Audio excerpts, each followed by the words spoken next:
All right, I'm going to make a little quick announcement. Let me say this first, though, concerning today's weather. Several weeks ago, my wife Faye and I went through Calpin's battlefield. I know some of you heard this story before, but we walked through it over there. It was a pretty sunshiny day. We're just walking around, but we sat through the video. These guys were hungry. They were freezing to death. They didn't know where their families were, if their homes were still intact. They didn't know anything like this. But you know what they did? There was a battle coming up. These guys ran to that battle. They ran to fight. Cold and wet as it is. So this is the kind of day it is today. So I see you as that kind of patriot. I see you that way. And what we do, we're running to the fight. We're not running away from it. We're going to it. That's right. And we're running to it. And we don't care about the weather. We don't care about anything else. Like we're going to move on and do this. All right, now a little announcement. On February 6th, I believe it was, we had a committee hearing in Columbia on H3101, nullify Obamacare. I've been asked not to use the word nullify by several people. Forget it. You know? That's right. Much better. That's right.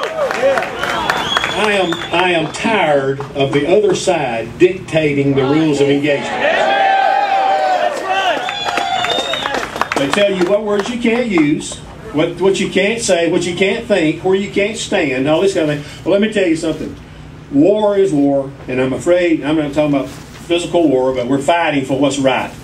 But we're going to fight this thing on our terms, and we're going to say what it is. We're going to tell you what it is. We're going to nullify it. And when we nullify this, we'll set the standard for other federal overreach to come. All of this. Many things. This should have been done back in Roe v. Wade. But we can do it now. All right, we can do it now. But anyway, back on February 6th, we had the committee hearing. We had that place packed. You had that place packed. I'm telling you, it was a scene that nobody in Columbia was used to. I had a committee hearing in my committee this past Thursday. We had 5 people. The issue had 5 people show up. I think there was 350 or so at the committee hearing to stop Obamacare for H3101. All right. That's what's making it. Now, one thing about it, we were told that I could file this bill, but it's going nowhere. I was told many times it's going to go to committee and die. Well, I don't know, a lot of y'all not old as I am, but we heard coming up here, the Bee Gees, staying alive. Staying alive, that's right. It's staying alive, okay? And it's doing it because of you, the people. So the announcement is, that I keep hedging around here, is on March the 20th. We're going to pick up the second half of this committee hearing. We went for 3 hours. 3 hours in a committee. That's never been done down there before, I understand. And we didn't even finish. So we're going to pick this up on March the 20th. And we have some heavy hitters coming in from out of town. Here we go. Okay? Here we go. We, in addition to the people, which is pretty much all we need, we're just going to have a little insurance. We're going to bring some guys in.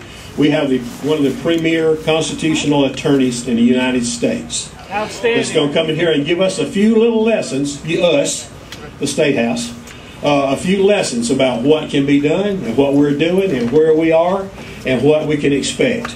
So I want you all to set that day aside. Let's do it again, okay? All right, and we're going to pick this thing up and go with it.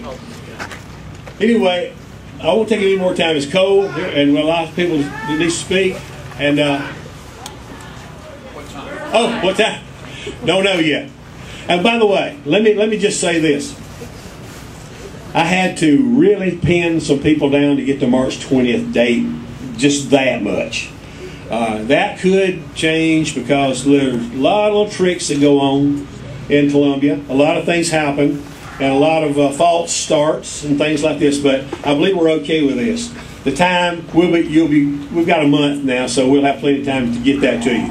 So, but it's going to be historic. It's going to be there. We're going to have 3, possibly 4 really good speakers who are going to know what you're going to talk about, and we want to hear from you too.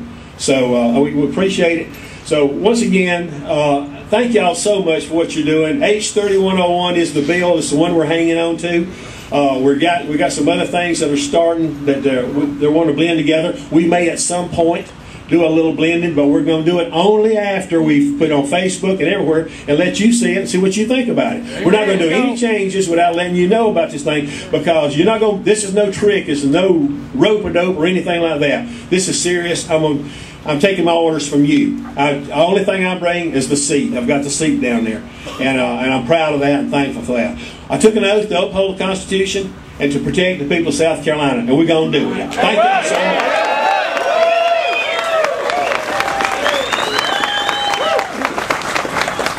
What a fighter, Bill Chumley. Let me just add a couple of things, just from the little bit I know. What Bill and others are being hit with is something called the Supremacy Clause. Yes. I ask you, the good people of this community, my neighbors, is the federal government supreme when they allow Americans to die in Benghazi? No! Is the federal government supreme when they continue to allow the slaughter of innocent babies every day? No! Is the federal government supreme when all they want to do is get in your pocket and my pocket and they waste the money? No! Tell Alan Wilson about the Supremacy Clause. Yeah.